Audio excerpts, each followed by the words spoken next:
modern people don't like fun games. They like games where like, there's a lot of jewels. Games that are similar to slot machines, where they got a lot of coins making noises and loot boxes.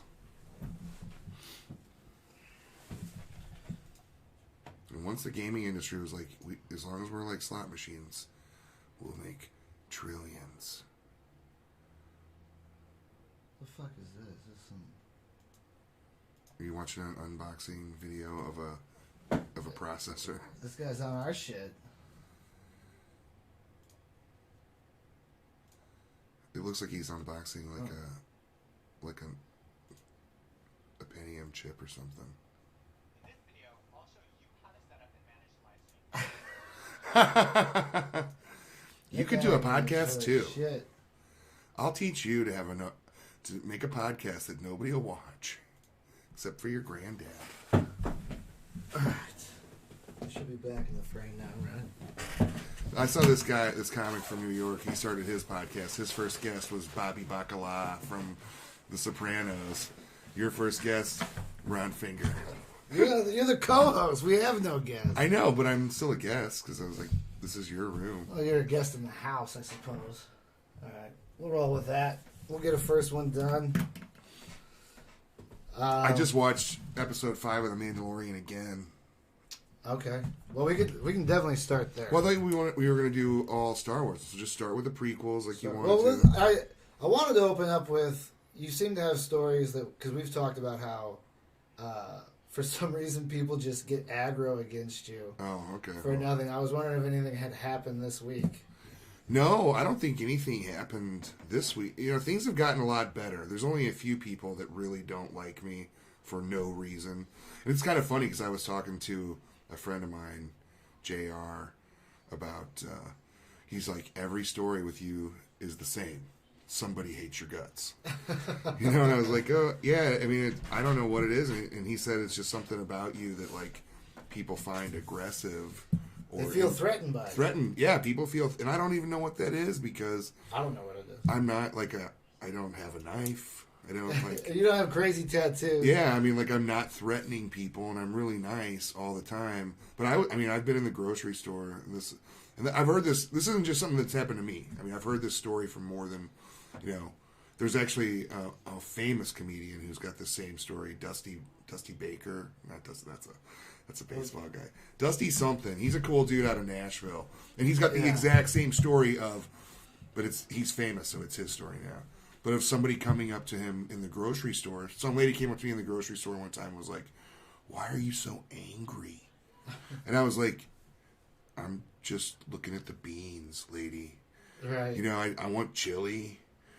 And, you know, I was like, and then it happened a couple more times. And then I heard him on The Tonight Show or whatever tell the same story that happened to him. Like, he's in the grocery store. But his punchline's better because he's like, do you really want to be messing with the person that you think looks angry? You know? Yeah, I mean, it's not as if you're wearing, like, leather jackets or, like, those gloves that have, like, the little spikes on them or any kind of crazy bandana. Like, you're not bikered out. I don't know what it is, man. I mean, I think you've tried to help people. People, like, after a while, once they know me, it seems to, you know, kind of level out. But I don't know what it is, man. I mean, what happened with you helping the handicapped guy? That was. Did I tell you that story? You said it on Facebook, and some girl on my Facebook got into a huge argument with you. Well, yeah, okay. I did help a handicapped person a couple of times, and it went south. Well, I mean, it wasn't like the helping them didn't go south. Right. It was that I saw a wheelchair that was like hanging over a cliff, basically. Define a cliff. Well, okay, so at Highway 44 in the Science Center in St. Louis, there's a pedestrian bridge. Yes. And it goes over the highway. And it's probably like 2, maybe 3 stories. Yeah, it's pretty high. But I mean, the drop off is right onto a busy interstate. Yeah. So it's a sheer drop. Right. And I see this wheelchair like there right, and before they redid Highway 40, it was actually closer. Now there's a better fence, so I don't think the same situation could occur. But So I saw the wheelchair, and I ran down. I picked up a battery-powered wheelchair. Okay, which is really, really like heavy. 250, 300 pounds. Yeah, I mean, I think it was the adrenaline thing. Right. And there was okay, this is where your friend got mad because what was in the chair was this giant 250-pound head. It had like... What do you mean? 250-pound head? It looked like Dan Halen from the Squidbillies is the best description I could give. You know Dan Halen? Yes. Okay, so just like hands that kind of emanated from the side, like fish scales, like this. Yeah. And the feet just kind of came off it, like off of the individual from just the bottom, and it was just like it was help me.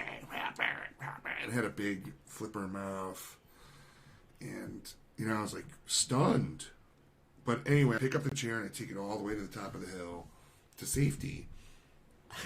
To safety. And she was like, "Oh, my wheelchair's broken." And I'm like, "Well, you're gonna need a wheelchair repairman because this wasn't like a wheelchair. I mean, this is a complex not like machine. this, just like a loose nut that's forcing a wheel to not roll. Yeah, I mean, it was a thing. And it's electronic. What it turned out was that the joystick, the control stick, was just a little bit too far out of the way of her hand.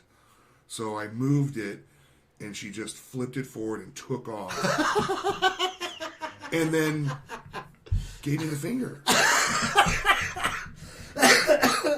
Gave you the finger? Yeah. And, later I told Dan McKenzie, I told him the story, and he was like, well, she was probably trying to kill herself. And I thought... I think I was the one that told you that. No, it was Dan, because I remember, because Dan is a very memorable individual. He's got a very smooth delivery. His language skills can be a little rough, for sure. But he was really, like everybody else I've told the story responds with like shock or whatever, or distaste, usually. Right. But Dan, he was like, maybe they were trying to kill themselves.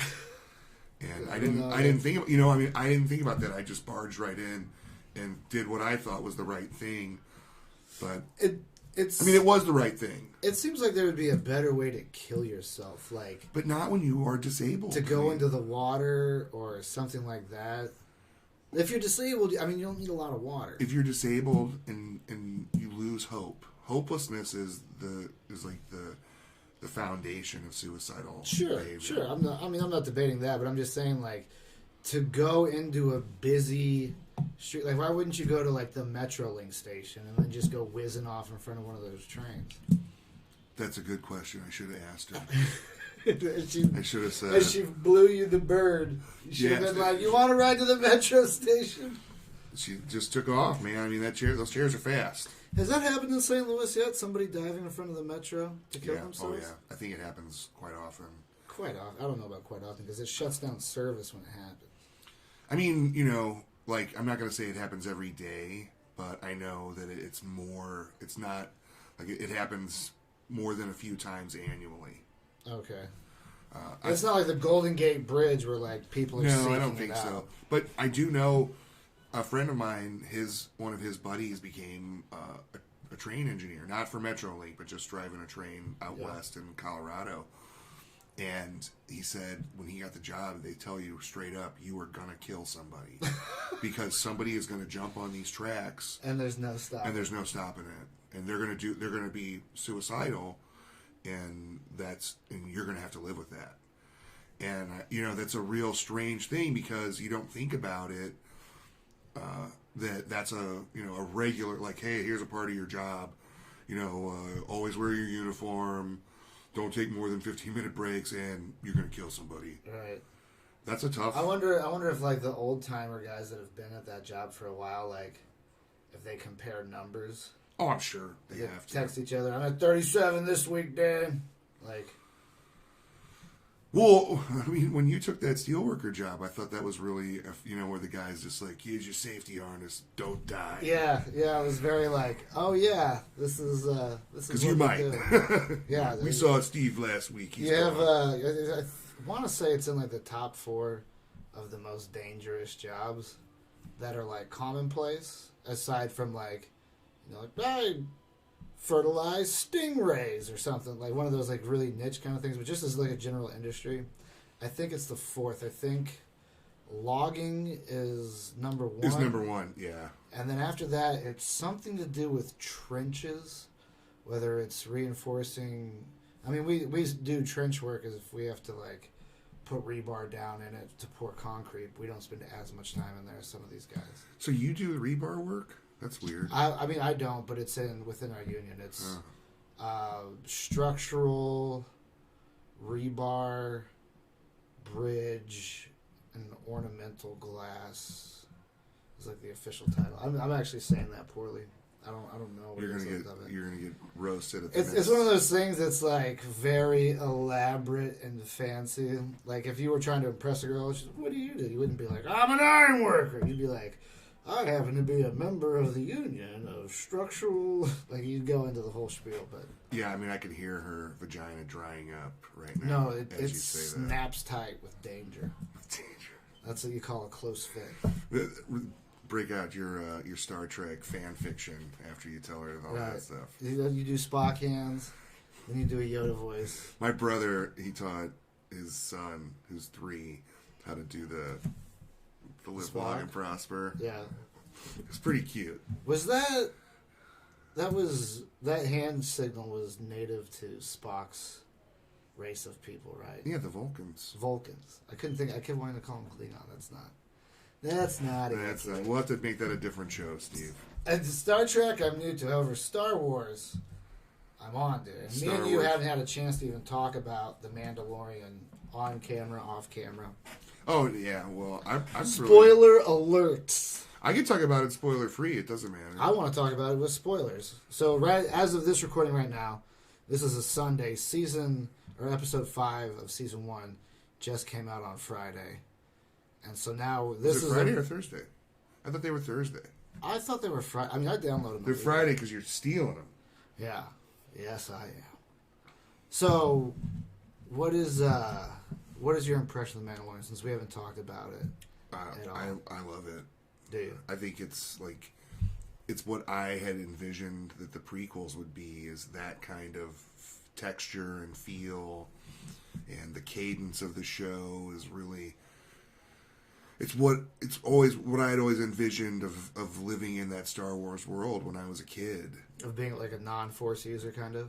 Well, yeah, a non-Force user, or just, when I was a kid, that was, Star Wars was it. And Yeah. if you look at it, like all the toys and everything, I mean, that was sort of the beginning of the whole movie toy promotion era. And that's all we play. We played other things, but Star Wars dominated playtime a lot. And you had your Star Wars figures and your snow speeder, and you just reenacted or created new worlds. And the worlds that we created when we were kids were a lot more similar to The Mandalorian than the prequels, Yeah. which were really hard to have any connection to because they're just so... It was very techy and glitzy. Well, just not the same feel. I understand you're looking for a different world. It's a different world, but just even the beats and the way it was edited and the color palette out. You don't have to use every color in the spectrum. I think the biggest uptick is the role that comedy played in the prequels versus the original trilogy. Because the original trilogy, not that funny except for Han. Han's really like the center of comedy, whereas in the prequels, I mean, you open up with Jar Jar, right? Then you've got Obi-Wan. Well, no, I mean, the Phantom Menace opens up. Well, hold on, we're drifting off here. Okay. I want to talk more about Mandalorian. Okay. What don't you like about it so far? There's nothing I don't like Maybe about it just so the far. shortness of the episodes. See, that doesn't bother me either because we got 5 episodes so far, and they're 30 minutes. And they're going for 8 total. So that's for the season. 2.5 hours of story. That's more than an average movie See, now. that's the benefit of downloading everything, is you can download them all, cut off the credits, cut off the intro, and just glue them all together. Well, I'm hoping that Disney will put out just like a super edit, and so those of us who acquire these things legally can enjoy them like that. Well, so far, I would say that I like it as far as atmosphere and concept. I think for me, the only thing is, have you watched the Clone Wars animated or Rebels animated? Yeah, but not like all the way through or with any real Like, sit interest. down and It just it's more of what I didn't like from the prequels. George Lucas is not a good writer. Well, George didn't write these. It was Dave Filoni who's doing The Mandalorian. He's better on the Mandalorian. I'll give you the Clone characters that Wars he had to breakdown. work with, and the Ashoka Khan, I never could. Ahsoka Tano. Whatever. She, because I guess the age difference. I'm like, I don't identify with a 12-year-old alien. Well, kid. here's what I'll say about the Clone Wars. I don't remember total if it's 4 seasons or 5 seasons. And somebody who I've watched every single episode. Okay, the first season is hard to get through because it's like definitely hauling away on it being a kid's show. So there's a lot of like, I'm going to use the Force and don't forget to clean your room. Like that kind of shit. And that's probably why I didn't get in it. By like the 2nd to 3rd season, like everyone that was working on the show just started like doing blow and looking at the ratings. They're like, it's all old dudes watching this shit. Kids aren't really watching it. Let's fucking go for it. Then you start to see dark shit of people getting killed. More character developments. There's a lot more between, because for me with the prequels, everything was so fragmented as far as like a movie goes that I really wasn't in it for like the big twist and turn. Like Obi-Wan, Anakin, that's all I kind of walked away with from when I first watched it. When you go through the Clone Wars animated series, it fills in a lot more interaction and storylines with the other Jedi of the Order. So that way, when you get to the 3rd one and Order 66 kicks in, there's guys that get smoked and they have maybe 5 seconds of screen time top. But through this animated show, you have more of a relationship with them and more of a story behind who they are and what they're about. So when they get killed, it's more of an impact to it. Instead of like, oh god, that guy with the horns on his head Wow. just got You cut know in what? half. That would have been an interesting thing to put in the movie instead of all of the boring crap. Well, that's that the they thing had is, in it's there. with all I mean, this stuff. that's my problem. is That's what that- you need to get over. No, I'm not going to get over it ever. They needed to make the movie about those things rather than George Lucas's vision of this three film crappy love story that everybody knows what's going to happen, and it was so tired and I, they should have put that interesting stuff with the jet. That's what people wanted to see. They wanted to see a deeper look into the world. But instead of getting a deeper look into the world like the Mandalorian's giving, you got this candy-coated melodrama of, probably Natalie Portman's worst movie. You took Natalie Portman and made her look bad. That's a feat in itself because she's amazing.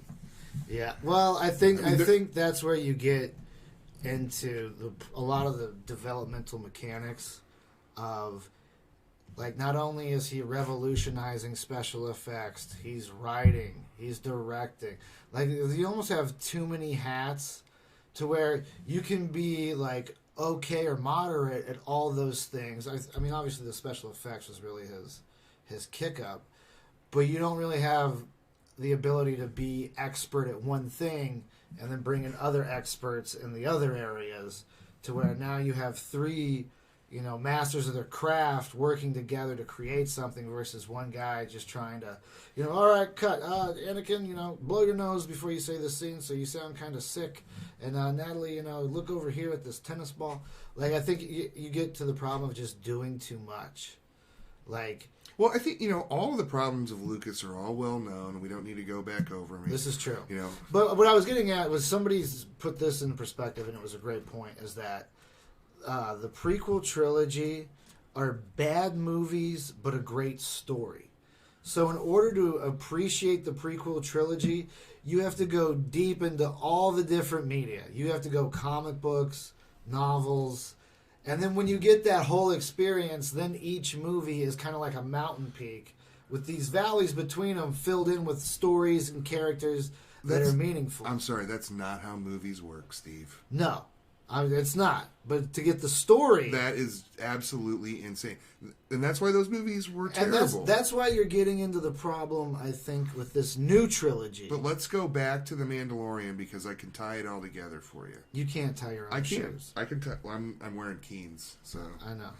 So the reason why, like, everyone's favorite Star Wars movie is Empire Strikes Back. I mean, I always liked Return of the Jedi better. I like Return of the Jedi also, but that's also not George Lucas's movie. Right. You know, the ones that are good are the ones that weren't directed by George Lucas. The ones that are terribly unwatchable. None of them are terribly unwatchable. The prequels except for are Attack of the unwatchable. Clones. They're all three. Phantom bad. Menace is fine. Oh, Revenge. you know the only good part Dude, about that- Phantom the Menace last is 30 the minutes. two-headed sports guy. That's my favorite part, and that's the part that everybody hates. I liked the big battle with all the Jedis, but Yeah, but that's kind of what the whole movie should have been, was the story of Darth Maul, but it was so cursory and kind of just tacked on that you're like, you made this great character, you had all this build up, and he's a throwaway. yeah, I mean, between those three movies, you have Jango Fett, Darth Maul, General Grievous, Count Dooku, General Grievous and was another Palpatine.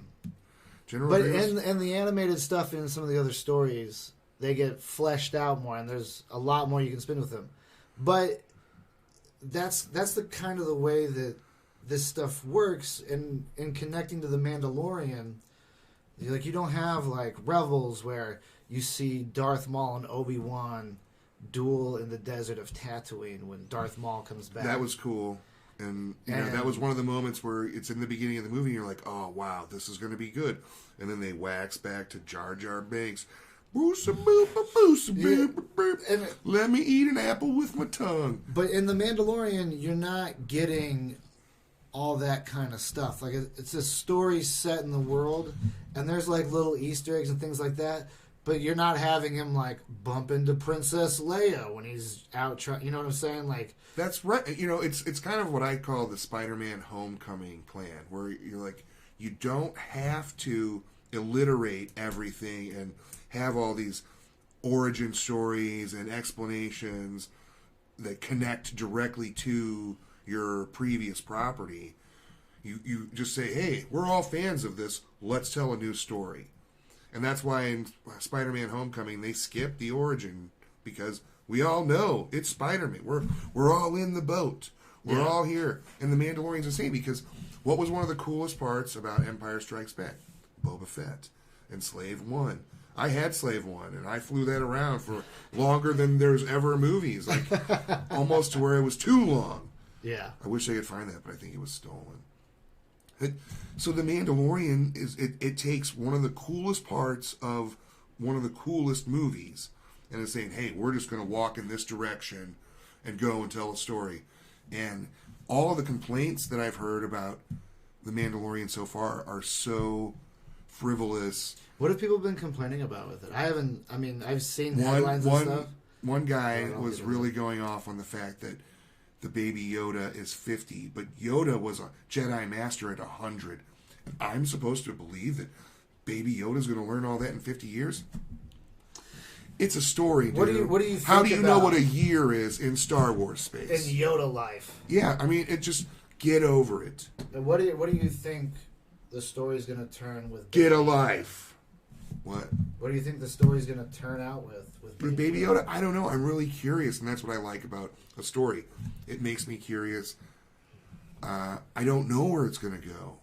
Do you think it'll wind up being some sort of clone aspect? Well, I think it's a good possibility because, I mean, cloning is a huge part of the Star Wars lore, and it would explain why it looked exactly like Yoda instead of some other thing that was like the same species but different. Well, there's a theory that And his little robe looks just like Yoda's. right.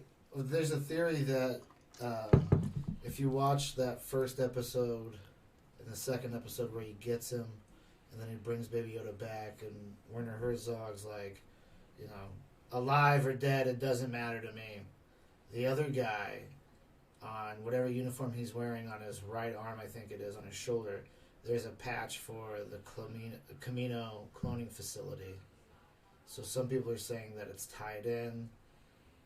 It is, I mean, it makes me wonder, like, does every, like, being of that species have the ability to use the Force? Like, are they like a Force-sensitive species? Because you don't really get to see any other. Well, there's no Yodas. real development of it. And, you know, it's one of those sort of mysterious aspects of the Star Wars universe. Yeah.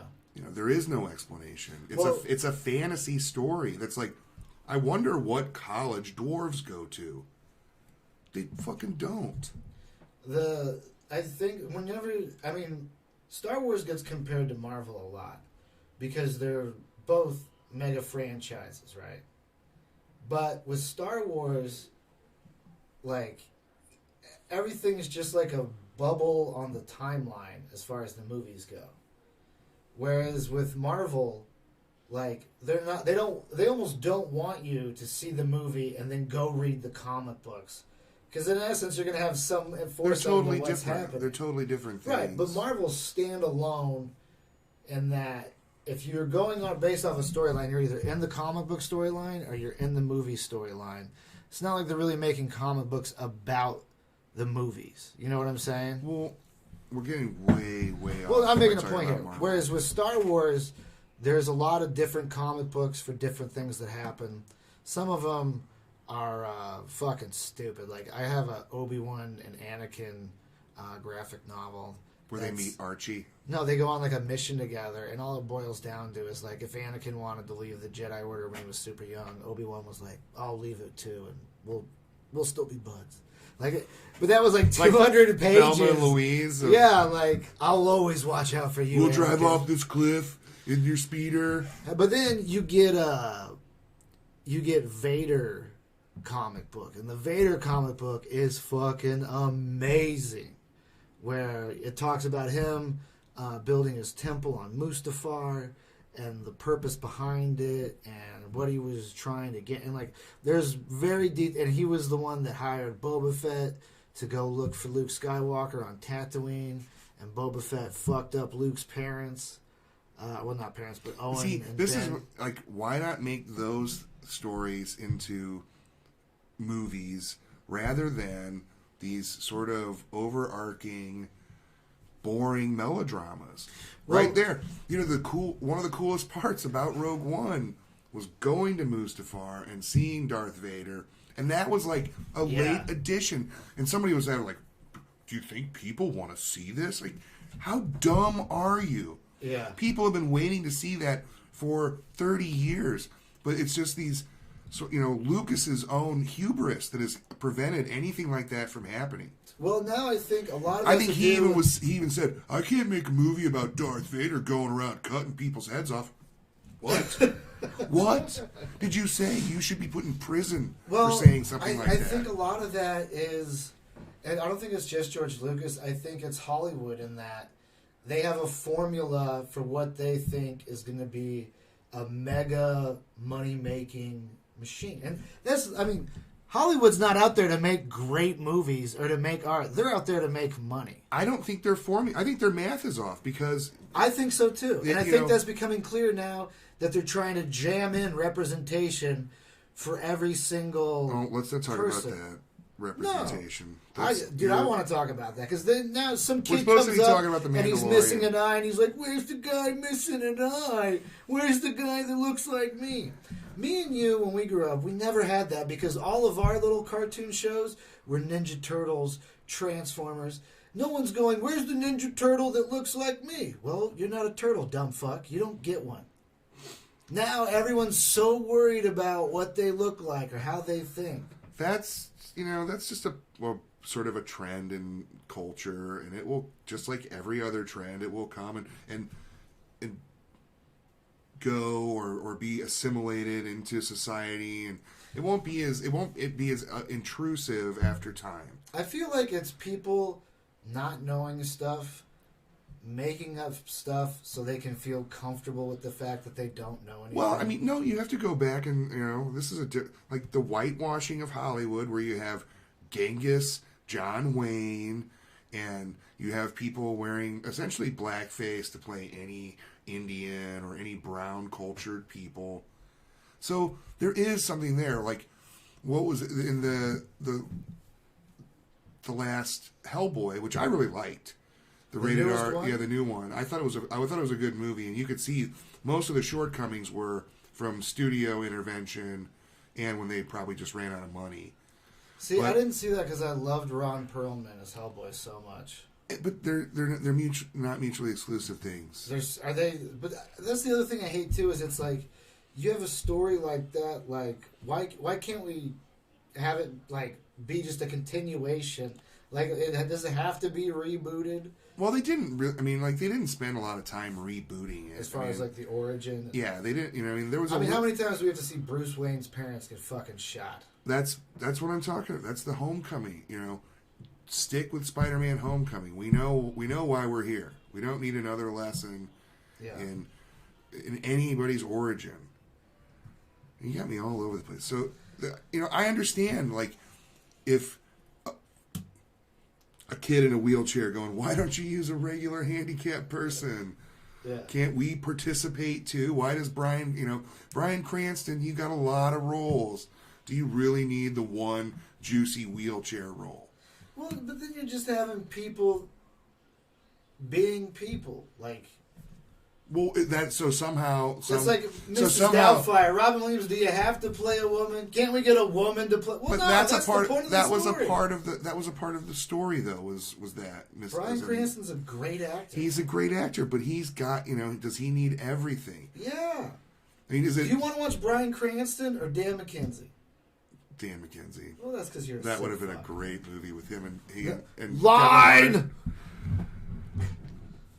But okay, no one's gonna understand that. Speaking of, look over your right shoulder and grab that bag there. Open that sucker up. Oh, is this my Star Wars shirt? This is your Star Wars. So, if you don't know, every year I take family and now friends and family, and we go see the Star Wars movie, and I get everyone a shirt that's going. This is a Mandalorian shirt, so it doesn't make any sense. Bam! Look at that. And it's for somebody that's like way bigger than me. Hey, you told me your size. I think those things shrink, though. It's modern sizing, dude, is all off. I mean, I'm a 2X, but like... I mean, it depends on what company you're getting it from. I mean, some of them I'm 3X, and some of them I got it in from China, Kohl's, I'm like 9X. I got it from Kohl's, and I have a gift receipt in there if you want to... No, why would I take it back? That's the worst, shittiest thing. Well, ever. I'm saying if it doesn't fit right. Oh, hey, thanks, man. I'm going to take this back and get the Kohl's cash.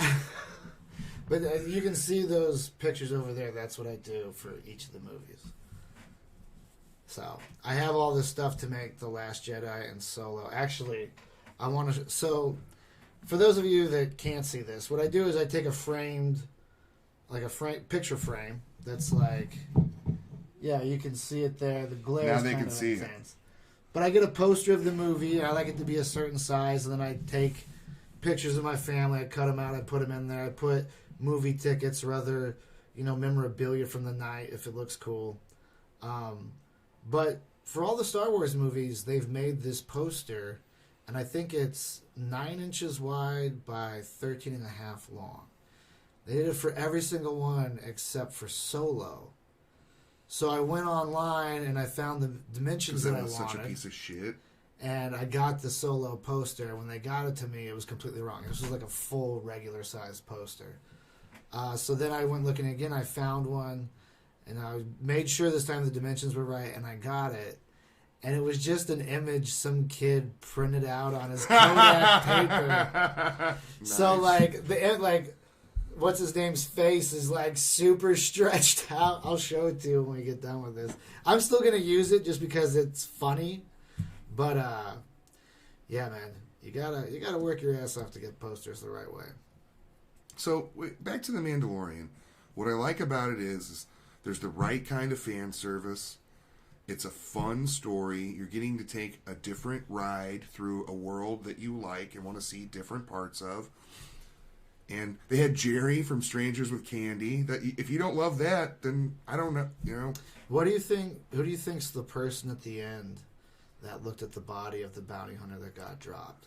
it's Boba Fett. Is that who you think it is? I've I heard don't that know. rumor. I There's don't something know. about the sound of spurs or like a jingle as that person walks up. First of all, do you think the person on the ground is dead or alive? Wasn't that the kid that he killed? The girl? No, the guy, the bounty hunter that double crossed him. I thought it was Yam Solo. I thought it was the girl that that Yam Solo shot, who was handcuffed originally. Oh, maybe it was one or the other. I thought because they had just said throw him in Beggar's Canyon that they had found that guy, but that makes sense also. Yeah, because she was like a renowned assassin, and so I don't know. I don't see so far. Why it's couldn't like, they use a real assassin? right? You get someone out there like I don't even know who is a real assassin. Matt Damon. Matt Damon's not a real assassin. His jawline's too nice.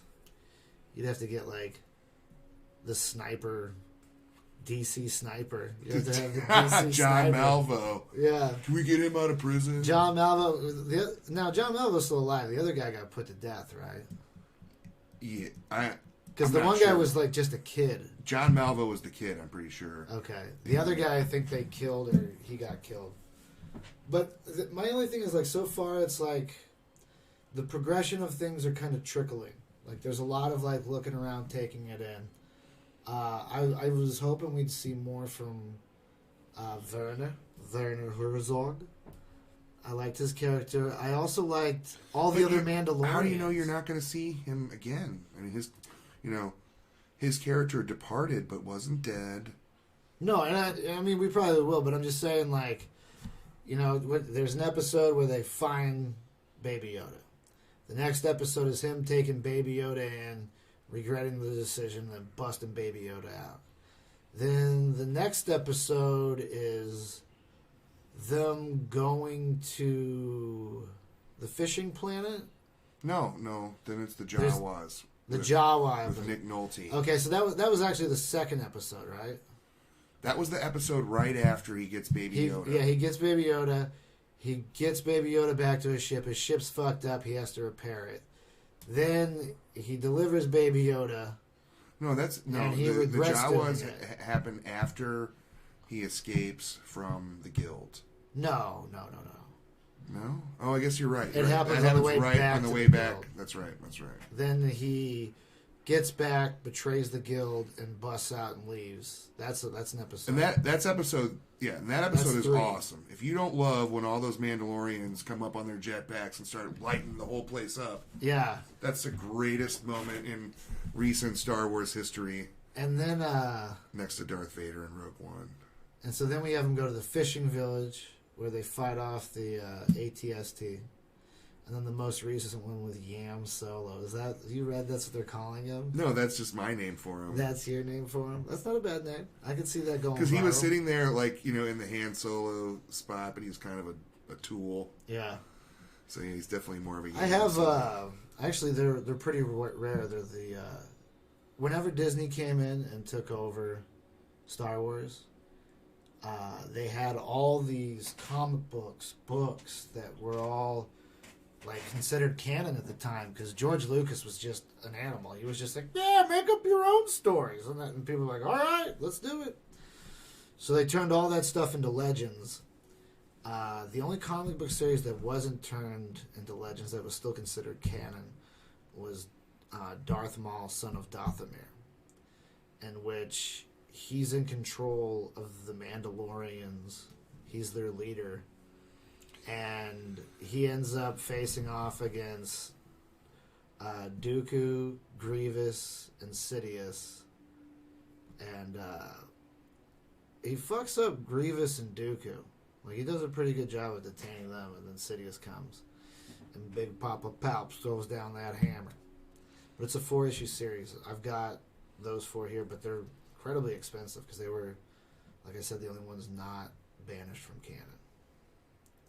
It's kind of insane how that happens. Is as soon as something becomes like a little bit more rare in book form, the price just goes through the roof. And I think the one I have is a Wizard World sketch variant of the first issue that was only 500 copies. That's like $300. And then I have another one that's 1,000 copies, which is that same cover but colorized. Then I have another copy, which is this big head in a wheelchair flipping off the viewer. That would be a That great was- Funko Pop, I swear. There's actually a movie called Head of the Family. Head of the family. And it's literally a giant head in a wheelchair. And they have he's got 2 brothers and a sister, and one of them's like real strong but stupid. He's real smart but weak. And one of the guys can like hear really well, but he's blind. And then there's some girl who's like hot and doesn't like the family. Like, that's like her setup. That's so rare. Yeah. But yeah, I really want to see, because That reminds me, like, one time I was at a soccer game and I saw this like really good looking mom with ugly kids, and you could tell like that she didn't want to hang out with them. who are these trolls? But she was like, "Oh no, you're beautiful, Jimmy." And I was like, "Yeah, but would you be friends with him in high school?" No. Beautiful on the inside. Yeah. Sorry, it just made me think of that. So we're gonna get 8 episodes, but it's just 3 more. Yeah, so that's another 90 minutes of content. So we have this week. Next week is the new movie, right?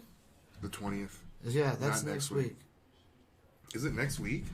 This is this coming week would put us at like, It's in 12 days, Steve. okay, that makes sense. Is that too long? Are you going to make it? No, so not this week, but next week. The episode of The Mandalorian is supposed to relate directly to the new Star Wars movie. It's supposed to connect somehow. And that's their big thing on Disney Plus is they're, I mean, I guess that is better than it connecting through this web of comic books that no one's ever going to read. Having all those side stories on It's these like shows. Fight Club, man. You decide your own level of involvement.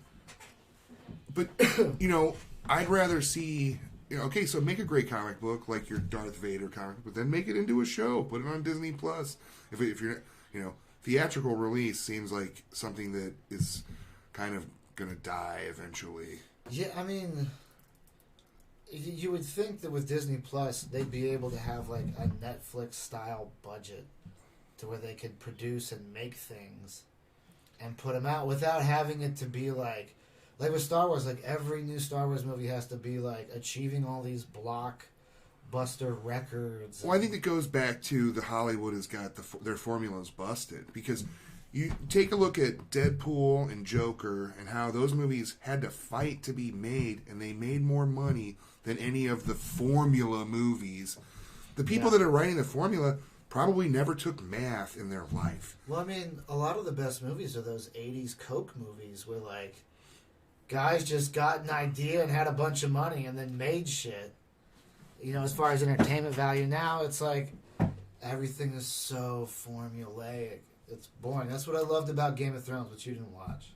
Or the thing is that they're not willing to make anything that doesn't have a built-in audience. There's, very few things, which is, it makes even less sense when you talk about things like Deadpool and Joker, who have these huge built-in audiences, and they still had to fight to get these movies made. And the financing for Joker, Warner didn't even want to finance that whole movie. It was only $55 million, and it's made $1 billion. So they made a $500 million mistake by going, oh, who's going to watch the Joker? Who's going to watch this stuff? I mean, my kid doesn't even care. He doesn't even have a Joker doll. The people that make these decisions are just are so stupid. Out of touch with reality. out of touch with what they're doing. Well, it's because they don't enjoy content the way that we enjoy content. Where, our day is not just saturated with content. We have to go to work. We have to do stuff. And so good content for us is really important. And it's valuable. Where these guys make it, they're just so submerged in it, they're like, I don't know. Good storytelling hasn't changed since the beginning of time. Shakespeare, he said it, that all of the stories have been told, and the only thing that makes them different is how you spin it. Yeah. And good storytelling has always been the same. Interesting characters, seeing things happen, and making a connection to the audience. Whereas the prequels, back to the prequels, they didn't, you get in the elevator with Obi-Wan and Anakin, and they're like, oh, remember that time we did that really cool thing off screen you're never going to see? You owe me one. Like, what? Why didn't you just show that instead of this 30 minutes of boring crap that you're going to show that the formula says we got to have this in here? Well, you've heard that there's a cut of The Phantom Menace that's 5 hours long. I've watched it. Not the 5 hour one, but the one where they re-edit Jar Jar Binks' voice. And it's better. I haven't seen that. Yeah, I've seen an edit of The Phantom Menace where they take out all of the crap. And it's an okay movie at that point. You've seen the video that somebody made of Obi-Wan and Darth Vader fighting on the Death Star, the remake of that, right? Yeah, I saw that, and I was, it was all right. You didn't think it was better than what we got? No, I don't think it's better than the original. I thought it was like, this is what somebody thinks it should be. If you watch the original, it's not as bad as people say. And like touching up the digital effects, like making the lightsabers look right, that's fine. That doesn't bother me. Yeah. But adding in a toucan that sings a solo in Jabba's palace. Fuck I love you. it. Who doesn't love a toucan? I actually have. What really bothers me about that is that I love the original song, and you know why they changed it? I'll tell you why. Because Warner Music owns that song.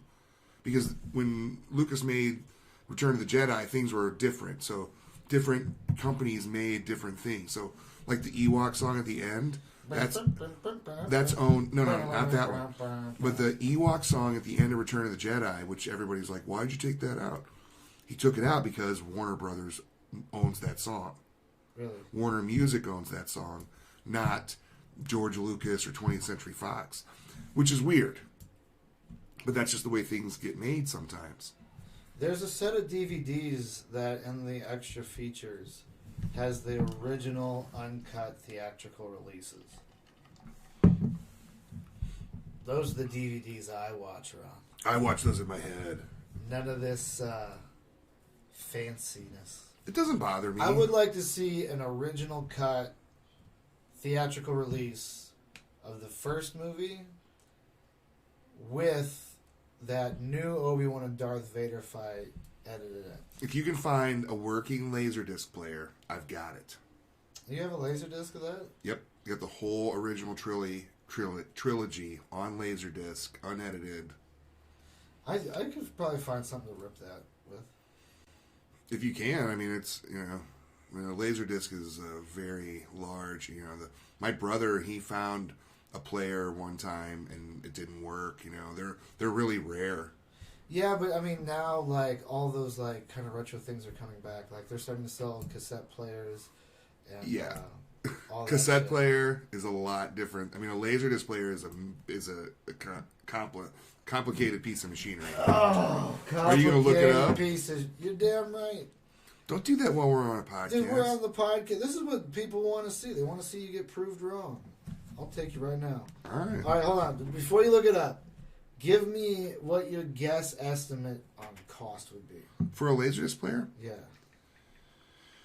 Oh, if it's like newly produced, like here's the new, probably $500. I can get you one for $34. Really? Wow. Pioneer Laserdisc player with Sanyo projector and 12 Laserdiscs. Oh, I should do that. I'll tell my brother. He'll do it. No, I mean, it looks like the average price is like $150. Let's search and see.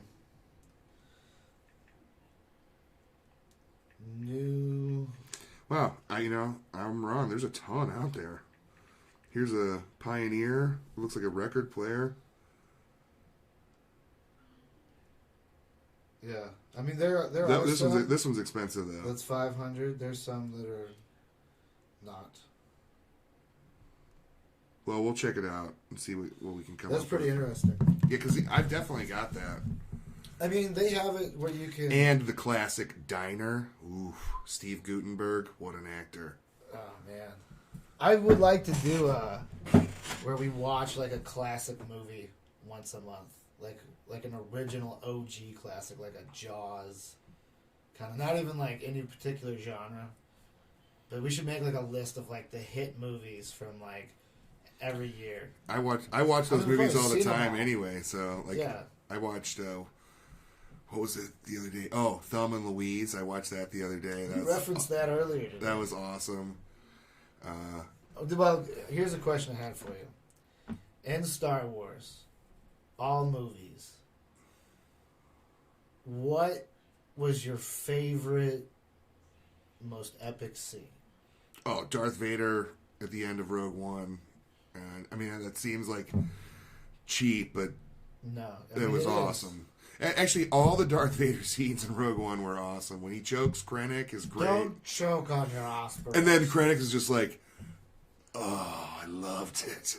It was like, wow, dude, that was a real weird scene when he just like looks up from being force choked and he was just like, Perving for the people. thank you. He was like Bill Murray from Little Shop of Horrors. Worst, least favorite, most angry, like, most hated moment. Is it the Attack of the Clones when they're on the planet pushing over the big space cows, having their little picnic, Anakin and Padme. Yeah. And that's what, like, you could have done this in so many more interesting ways. Yeah. But this is George Lucas. Like, let's put a picnic in. Let's put a romantic picnic with space cows in. Space cow.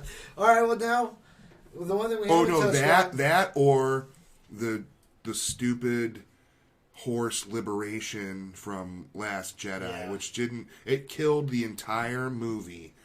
Where I'm not for animal abuse. Hey, I'm against horse abuse. It just didn't have a place in there. No. It was just like, hey, let's stop this whole movie and change directions and go, look, this is a space horse animal rights movie now. And then not only that, the layering work, the green screen work with the space horse race was terrible. The scaling of the effects was not up to the standards of Star Wars, which has always been, these are the coolest, most well thought out effects. It was so tacked on. That guy Rian Johnson should be taken out into the street, stripped naked, and beaten, and then tarred and feathered, and then drawn and quartered. and then covered with a checkered flag.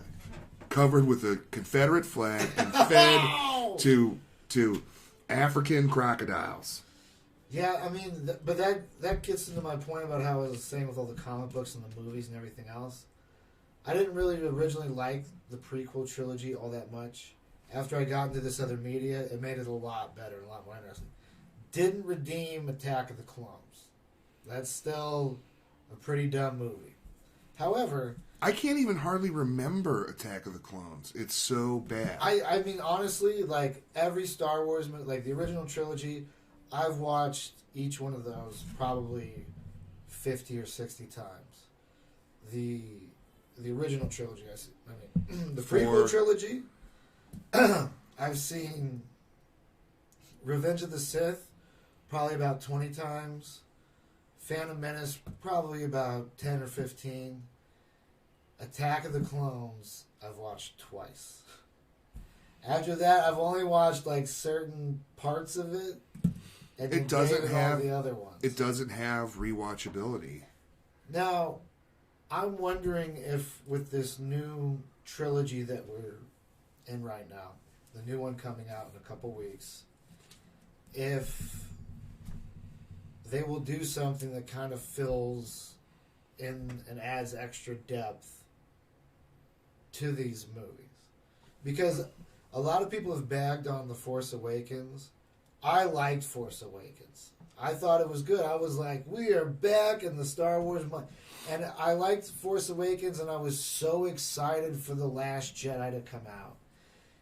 And was just not necessarily disappointed, because it was, for me, with Star Wars, it's all about coming together with the family. You know, like me, my mom, and my brother, we sit down and we watch The Mandalorian together.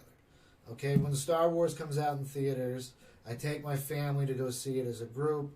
So, like, a lot of seeing the movie is the connection with everyone. I'm going to see Star Wars with my brother before I come and see it with you. I'm going Thursday by myself. Yeah, see, so it's like, I understand. I mean, It's a connection. I had to the fit it. family. I had to fit it in, you know, because I was like, he was going to go, Right. and you know, no offense to you, but I had, you know, I mean, I seen every other one. Like my brother and I, we went to, when The Force Awakens came out, we went to a marathon at Ronnie's And watch watched the every whole clip. everything except for Rogue. You know, it would have been cool if they would have had Rogue One, but I guess they didn't have it. It wasn't out yet.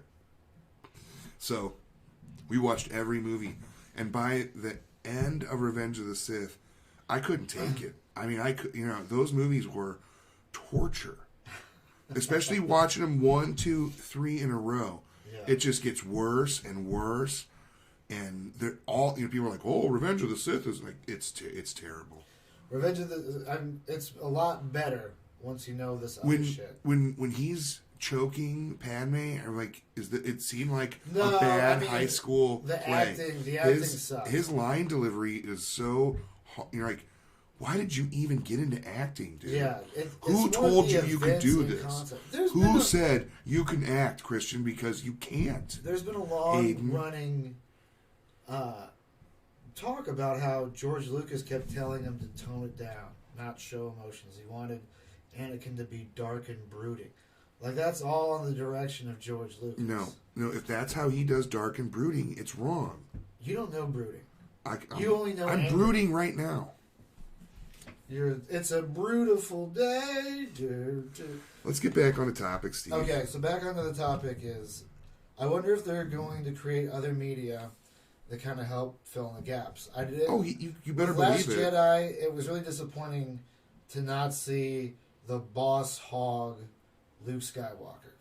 Now, granted, I thought about this as well, is that, okay, after the Emperor's disappeared, we know he's coming back for this last one. Darth Vader's dead. There's no one really for him to kind of show down with as far as the dark side goes. You know, who knows? I'm gonna give it all a chance. You know, bring back the Emperor, whatever. I'm gonna, you know, every time I give it a chance, I start like, hey, I'm giving you a chance to be good, and that's all I'm judging you on is what you do from the moment I sit in this chair, Yeah. and that's all I'm judging you on, because I don't believe in all this. It didn't do this. I mean, if bad storytelling is my only criteria of a failure as a movie, or really poorly done effects and poorly scaled digital effects really bother me. What were you hoping to see in The Last Jedi when you went to go see it in theaters? I was hoping to see sort of a better interaction between Rey and Luke. I thought that's what the story was about. Now, none of the other things really bothered me other than how they kept, like, okay, so you go to the casino and it was supposed to be this great thing, but you see it for like 9 seconds. And the whole, like, the parking ticket thing was just, it pulls you out of the story. It was dumb. I know it was like, hey, I'm really clever. I'm real clever. I'm going to put him in jail for a parking ticket. And then they're going to meet Benicio del Toro, who's going to triple cross him. See, when I was going into The Last Jedi, I had kind of like a mental list of things that I wanted to see and experience. I wanted Snoke's backstory. I Yeah, wanted that's- Rey's backstory. I wanted to see OG badass Luke, the king of all Jedi Skywalker. I wanted to see the Knights of Ren. And I wanted to see some epic lightsaber battles. And literally, we got none of that. We got some woman fucking being the most arrogant military leader of being on this ship not telling anybody what's going to happen and what the plan is for no fucking reason, and then flying a big ship into another big ship, and that was like, I liked that. I mean, it wasn't bad, but it was totally not what I was expecting. Honestly, that's what I thought Han Solo should have done in the first movie. Was instead of getting hug killed by I was okay with it. by Horshack Ren. Horshack Ren. I thought it would have been awesome if Han Solo would have flew like hyperspace, because they already kind of set that up where he had, flew hyperspace like right up to the planet. He's like, this is a trick I know. And I thought that would have been a cool way to destroy that new Death Star planet, is Han Solo like, I'm going to fly hyperspace right through this thing. Yeah. And that would have been cool. Laura Dern doing it, it was cool. I liked the way it looked. I think you could have gotten away with Han and Luke. That was something that bothered me, is Both that they do. never get back together Yeah. again. And you're like, dudes, these are our guys. These are our Butch and Sundance, and you never had them have one last ride. Yeah. And you just kind of like sad kill them. Like, wait, he's dead. He fell off a bridge, stabbed in the dick by his kid. I mean, with Luke's death, I get that. And what did Luke die of? Being tired. He got No, tired out. That particular force ability to project yourself like that That was cool. But results what, in your death, but it wasn't very well explained. it results in your death. Yeah, I mean that's what happens. In the big Bible of force powers, Yeah, it's all right. but That didn't bother me. What bothered me was how they kept stopping the story for these stupid political monologues.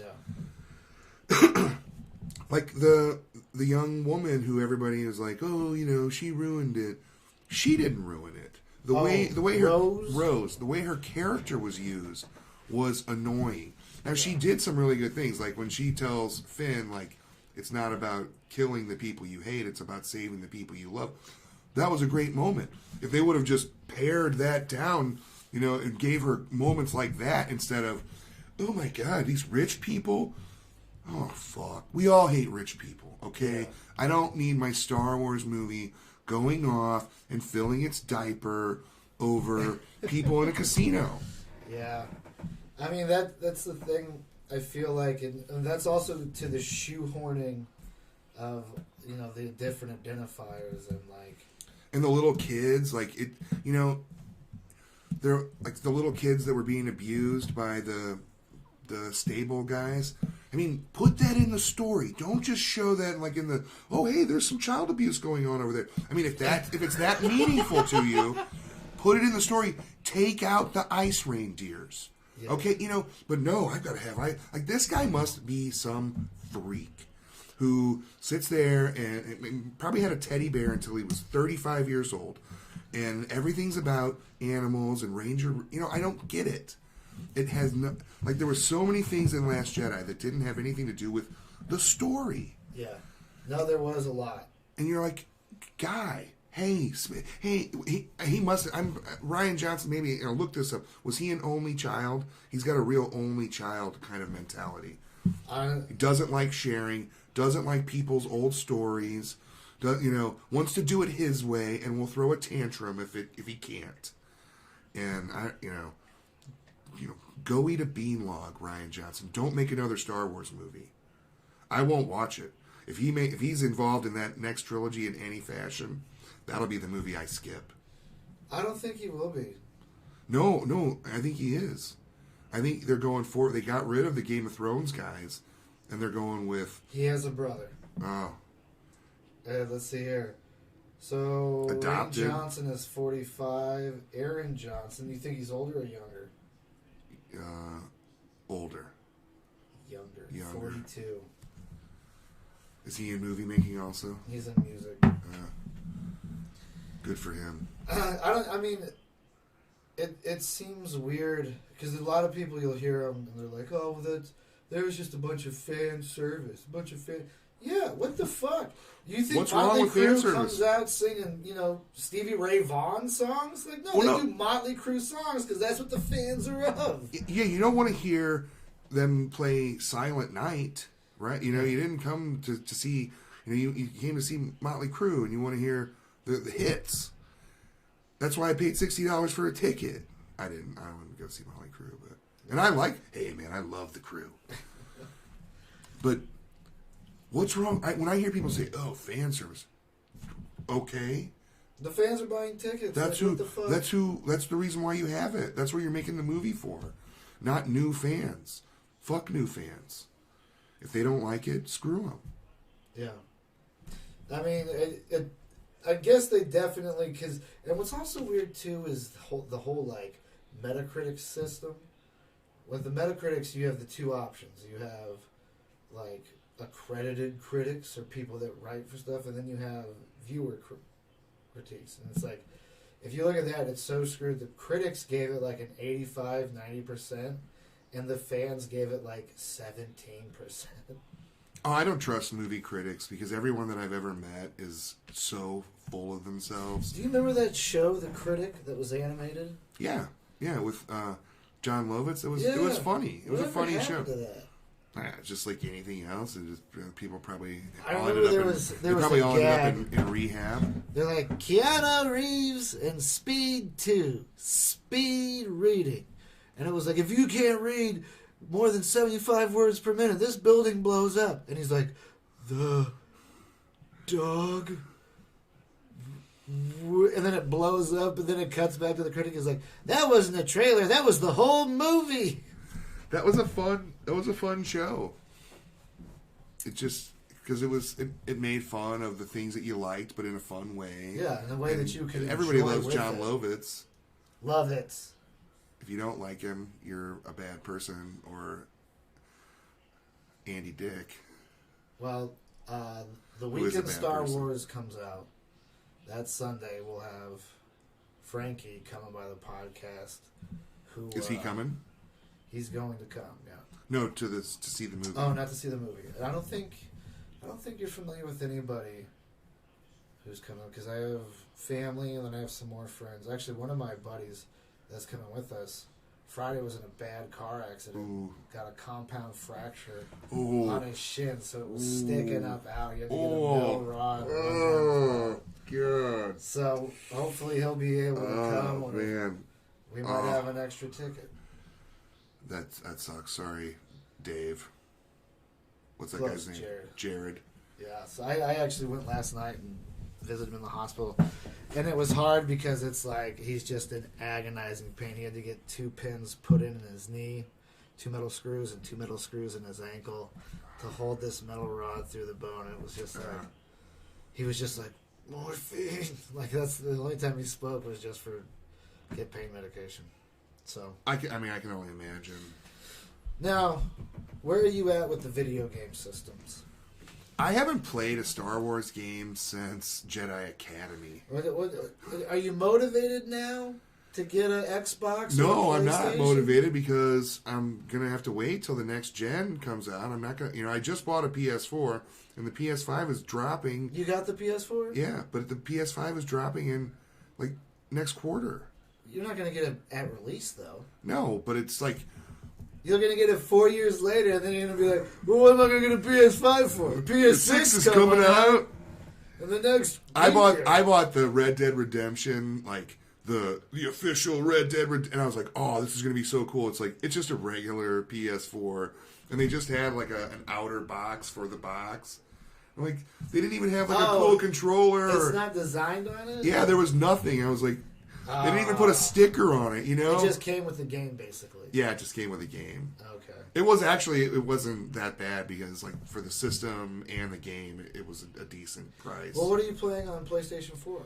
Nothing, man. I've You been got so Red busy. Dead and that's it? I got Red Dead. I'm probably going to buy NHL 20 I was going to say if you got the because hockey it's game. down to $30. Honestly, dude, between work and comedy, I haven't had any time to sit down and play games. Right. I am excited about Team Fortress 3 though. I'm going to play that.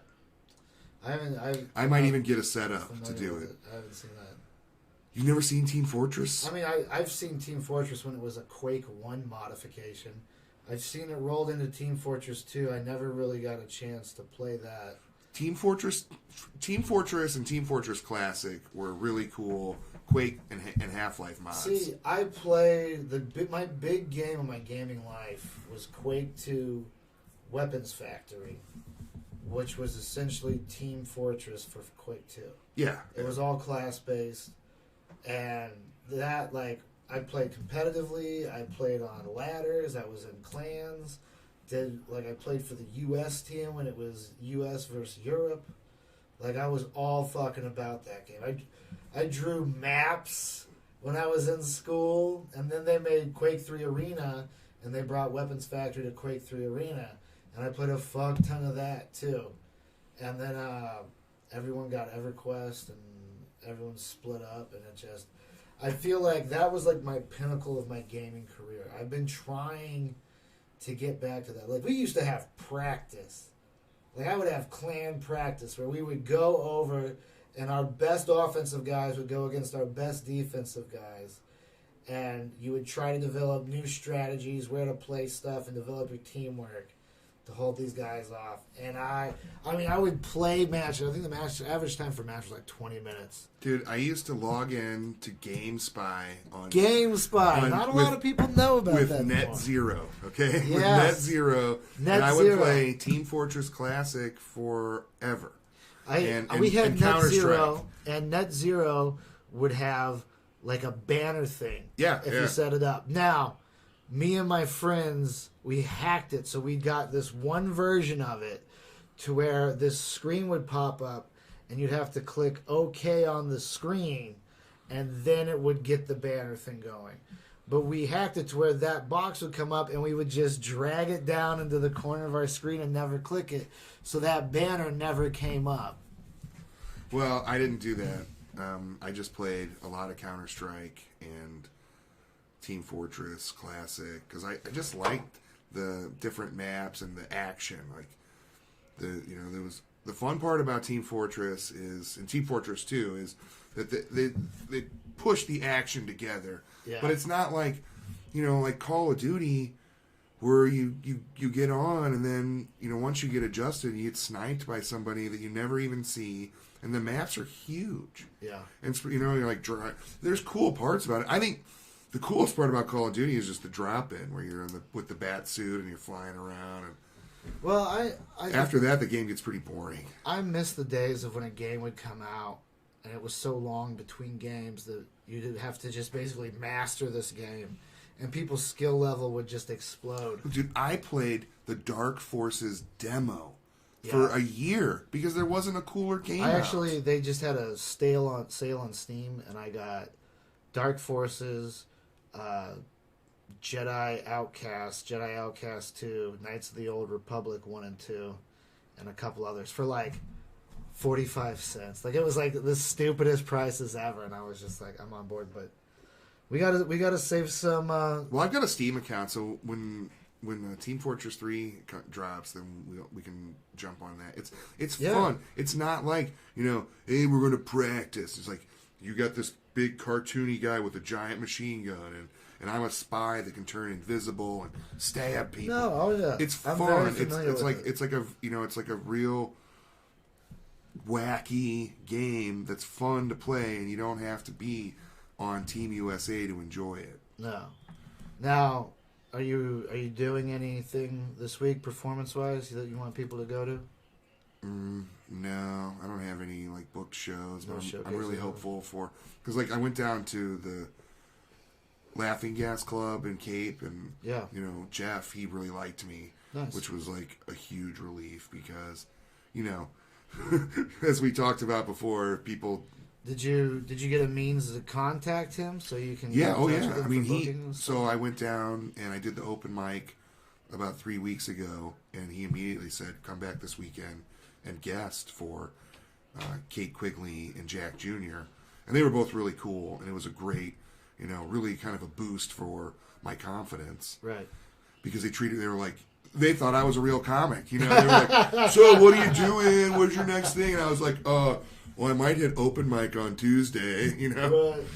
I tried to sound like I knew what I was talking about, but they were really nice, really cool, Good. professional people to meet. And I'm going to apply to a festival in Hollywood that Jack Jr. puts on. So, you know, I'm hopeful to get in on that because it seemed like a really cool festival. Yeah. And I didn't get in any festivals this year that I applied Did to. you apply to the Mutiny Radio Comedy Festival in San Francisco? No, I didn't. Because you said that you were going to tell her that I was terrible. Good. I was trying to get her an extra $5, but all right. Is that one still? I'll apply to that one because I got a good video now. Yeah, I mean, I'll check. I haven't been keeping up on it. Twitter and Instagram. My Twitter and Instagram is the same. It's at Guts Dancing, and that's my gamer tag. People are like, "What is Guts Dancing?" It's my gamer tag. It goes back to X-Wing. So that's Guts, DANSON. SON, yeah. Okay. And that's for both Twitter and Instagram. Yes, sir. And then I'm at Hetch TV. Yeah, that one doesn't make sense. That's my gamer tag, bud. Hetch, H3CH. I have that for Xbox. I'm only one of the very few people you'll see that has a 4-character Xbox Live gamer tag because I've had it that fucking long. And then on Steam, I'm a Hetch Dealer. Which I'm kind of like on the fence if do I want to get the PS5 or do I want to get the next gen Xbox? You know, I hate this whole console thing. It's much easier just to like, hey, I'm going to spend $3,000 on I mean, it a is tower. If you're in, But at least when I know, like, okay, I bought a tower and a really badass monitor, and like then I can play games. You know, when you buy an Xbox, it's like, well, okay, now you're a part of Xbox Society, and you got to buy a membership to Xbox Society. it is kind of a pain. And participate in all, like, or you're a PS, and then it's like, there needs to be a law. There needs to be a law against multiple consoles. Well, hopefully there will be a law, and Get on that, Judge Kavanaugh. we'll bust into games next week. You know what I really need to do is just sit down and play out some Red Dead. And you'll get hooked. Well, it's like I bought the game and I played Red Dead Redemption. The first one. Yeah, like hours and out, all the way through the story. How much have you played of the second one? 3 hours. I bought the second one. I played like one time on the multiplayer, and I was just like, I want to wait till I get laid off or something and it's cold, and then I'll play. Yeah, that's the thing. Is like it takes a lot of time because like you got to ride the horse, and it's like, oh well, there's ways to speed that up. Like, yeah, there are ways to speed it up, but I mean that's just more time. You're like. The cool thing about GTA is like you hop in the car, you drive somewhere. You're driving top speed. Yeah, and the radio's on, and then you get there and you shoot somebody, and then you're done. Yeah. So I don't know. I'm probably more likely to play something like Team Fortress 3, or I like a lot of the VR stuff I've seen. I mean, I know it's not like super refined now, but it's really cool looking. It's gotten a lot better. It's to the point where it was like a fascinating concept, to now it's like it's actually realized. Like, if you can that good see now, how it's going to replace 2D gaming. I don't think it'll ever replace it. I mean, PlayStation. I mean, the original Nintendo is still around. Like, That's true. people get into shit, and then that's just. Oh, their you know what? I shit. should have brought. I still have my buddy's Super Nintendo that's been jailbroken. It's got 1,000 games on it. I should bring that. Okay, we've got a Wii that's like that. So, well, all right. But like let's wrap this up. beating you at Street Fighter would You'll be never beat me. at Street Fighter. You'll never beat Oh me. my god, dude! Anything. It's gonna happen I am the click on click Twitch. master. I'm gonna beat you down so hard. All right. I'm not really, I've got my games that I can still play. You ain't beating this, son. You ain't beating the You want to play NHL? Well, then I'll really I don't know anything about hockey. You'd have to give me a week, but then after that, I'd mop the floor with it. Okay. All Better right. buy a big mop. Next week, video games. Well, we're gonna go head balls deep. Head to the balls deep. That's cool, because a bummer. I mean, real quick, I have a friend who owns this Trading Games, and he's a guy that's like written a book, like the standard book of cataloging Atari, and like, he's Yeah. a real intense like game collector. Where's his store at? It's in Highland, Missouri? Missouri. Yeah, it's not far. No, High Ridge. I'm sorry, High Ridge. I was going to say Highland. I think that's That's far. Illinois. That's Illinois. It's High Ridge. Really? And he recently had like some really expensive Sega game stolen from him. What? Some $3,000 Sega game, and he's had to break up his collection. He had a collection of almost every Atari cart there was. There was just a handful that he didn't have, Really? and like there was a lot of cool Star Wars games that you never were released wide for Atari. Right. Like they were made by smaller publishers. So I was like, wow, I never saw this game. Yeah. And I'll have to see if we can go there. If he still got it, maybe we can play. Yeah. I mean, even if we could just go out there. I mean, it's like a regular store. It's a store, yeah. Okay, yeah. And he's a really There's cool a bunch guy. Of games I'd like to buy. I'll send him a message and see if we can do something where because he was going to do a podcast from his store, but his two little dudes that were going to do it never manifested. I mean, we have the ability to do portable shit, so we can. Yeah, well, maybe definitely we do could some just stuff out there. record a segment there and then bring. I it have a back. little camera too. We can shoot video. I've got a of camera different too. stuff. See if everyone's got a camera. That's a lame camera. This is a. It's a finger cam. This is the. Oh, It's pretty good. It's pretty good. Oh, you're so funny. Finger cam. All right. Any else closing remarks? Let's see. The prequels suck. The Mandalorian is awesome. If you don't like it, you're a lame nerd. All of the criticisms I've seen about The Mandalorian are frivolous and boring, and they're based in minutia. Like, you can't tell a good story if you have to constantly go back and thread all these loops into this old story that you're clinging on to like a child's blanket. Get that blanket. Get that. The Mandalorian is awesome, and I'm really hopeful for the Kevin Feige version of Star Wars, which is going to be different than whatever they had planned before. Very true. All right. All right. That's going to do it. We'll see you I next love you, week. babe.